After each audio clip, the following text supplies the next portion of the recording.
Hey everybody, welcome to another episode of Shreddin with Aaron. It's been a while since I did my last one because it's been a really busy couple months here. Transitioning to my new office, which you're seeing in the background. Doing a bunch of teaching and gigging and arranging, and also getting ready for my wife and I to have a baby soon. So just a lot going on, but glad to be back and recording a new episode for you. And this episode, I'm going to talk about recording yourself while you practice, because I think it's just a really, really great way to improve your playing, and it can be fairly instantaneous, the results you get. So why do you record yourself while you're playing? Well, there's something magical that happens when you hit that record button, because all of a sudden it's like you have an audience. It's like what you play matters now, because you're going to have to listen to it back, and it's either going to be good or it's not going to be good. So it's instant feedback, which is what teaching is all about. When you teach, you're there to give students feedback and then to see them change something they do to improve whatever feedback you're giving them. So you need feedback when you're practicing, and this is a good way to do it without having a private instructor. Okay, so what I'm going to do is I'm going to play a tune, and I'm going to record it on video, and then I'm going to listen back, and I'll run you through the analysis process that happens once you do that. What tune should I play? Let's see. I'm just going to do an F blues, just because I've always felt F blues is a little bit weird on alto.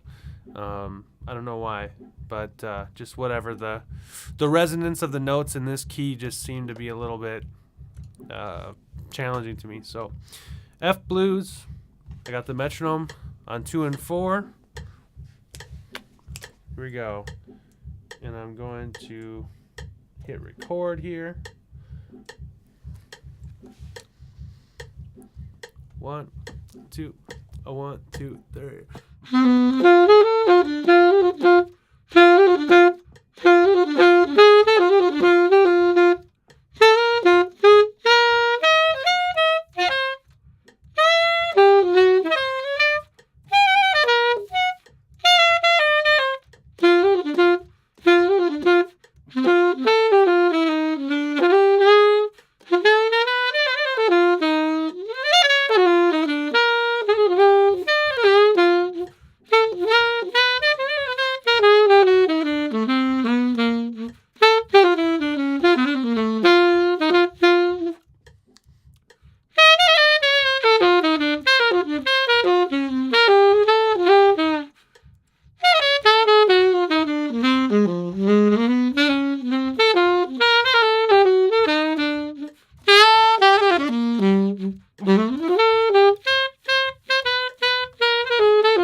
All right.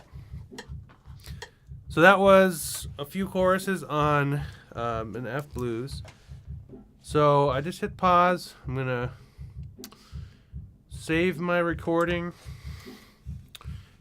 as F blues practice.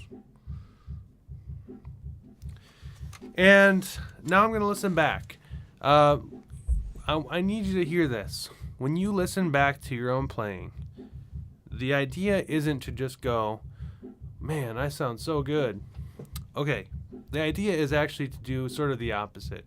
It's to find the stuff in your playing that's just not where it needs to be. So in other words, we're being honest with ourselves. So, 1, 2, here we go.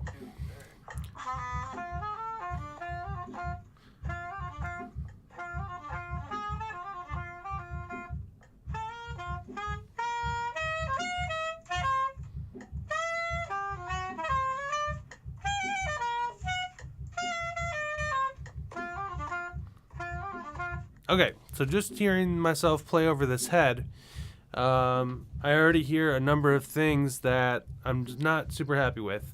The first thing I would just say is tone, and that's partially to do with my reed. It just doesn't feel like a very comfortable reed to play on, but I'm not going to use that as an excuse because there's other things at play here too.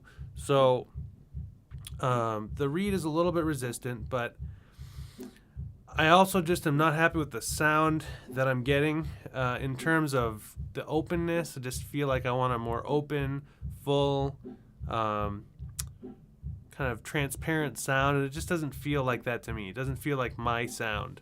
So part of that is because I haven't played alto in a little while. I've been practicing a lot of flute and playing more tenor on gigs. So this is something that I'd like to get back into. All right, let's keep going.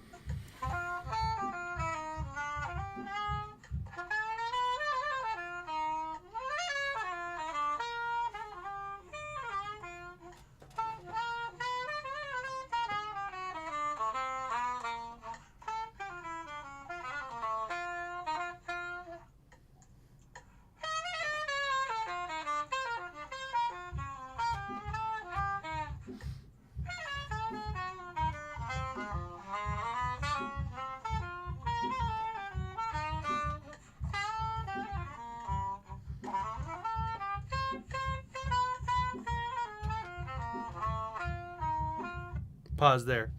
Okay, so I was really trying to pay attention to my feel and my time feel, and when I listen back, I feel like in general, my phrasing is pretty much in line with the metronome.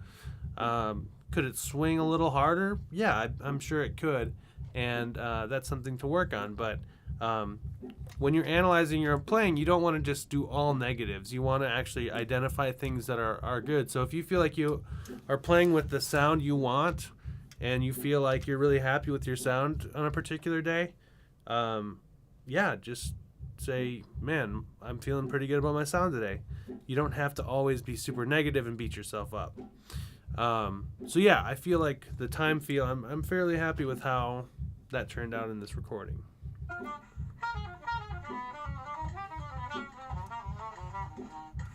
Okay, I'm going to stop right there. So I tried to execute this double time lick here and wasn't super thrilled about how that sounded. For one thing, it didn't have the flowing phrasing that I wanted, and it also kind of ended up with me just kind of fudging or fumbling the last note, and it just didn't really go anywhere. It didn't really have a punctuation mark at the end of the sentence. It felt like I trailed off and just kind of lost my wording there. So so double time playing would be something to work on.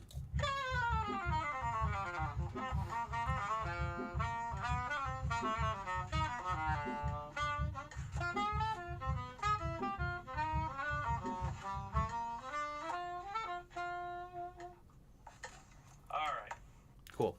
So that's the recording, and it's just a simple process, but once that recording button is on, you really can't escape your flaws, and that's what we want when we practice. You know, you don't want to sit there and practice and with no accountability at all.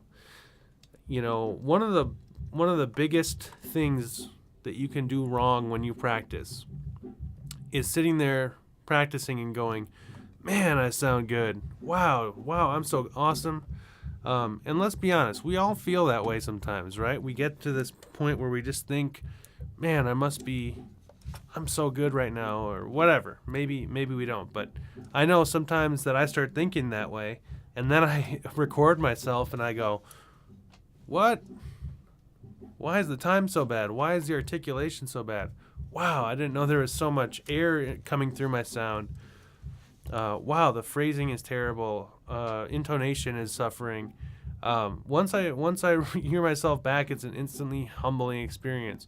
So, yeah, I mean, that's what we want. We don't want to be comfortable when we practice. We want to be pushed and challenged. So recording yourself is one of the best ways to do that. And what's great about being in 2016 is we have so many easy ways to record ourselves. If you have a smartphone, that solves your problem right there. If you have a laptop, if you have, well, back in the day, people would do it on tape recorders, but we don't need to do that anymore. We just pick up our phone and hit record on the recording app. So there's really no excuses. And look, if you don't do this already, I promise you, the minute you start doing this and going back and listening to your recordings and analyzing them with an honest assessment, I mean, your practice is going to go from being this productive to being this productive. It's that powerful. So don't let yourself go by without using this powerful tool of recording. All right, well, that's what I got for you today. We'll see you next time.